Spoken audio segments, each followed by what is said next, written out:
શહેરના હાથીખાના એપીએમસી વિસ્તારમાં રવિવારે તસ્કરોએ ચોરીની મોટી ઘટનાને અંજામ આપ્યો હોવાનું મામલો સામે આવ્યો।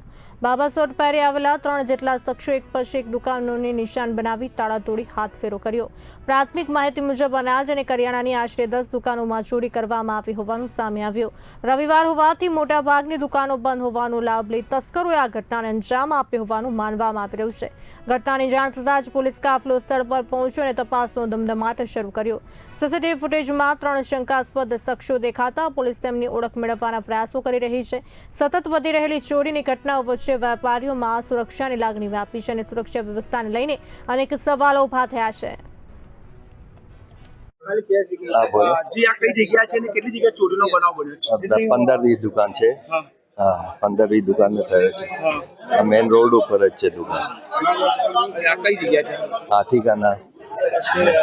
શું શું ગયું તાર દુકાનમાં? કેશ જ ગઈ છે બધી। અચ્છા કેટલી કેશ મૂકી? હવે ખબર ને ભાઈ આવે એને ખબર છે। બરાબર તો અહીંયા અંદર પોલીસને તમે જાણ કરી? હવે પોલીસ આવી છે।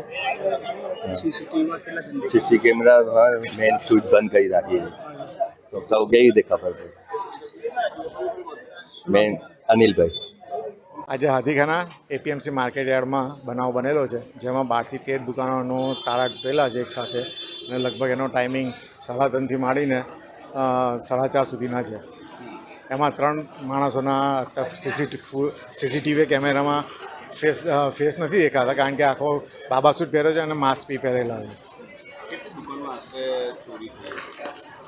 12 થી 13 દુકાનો છે, એમાં ગોડાઉન બી છે અને દુકાનો બી છે। જેની ગોડાઉનમાં દુકાનો છે એમાંથી કેશ ગયેલી છે। હવે એ તો આંકડો બધા પોતપોતાનો જણાવશે ત્યારે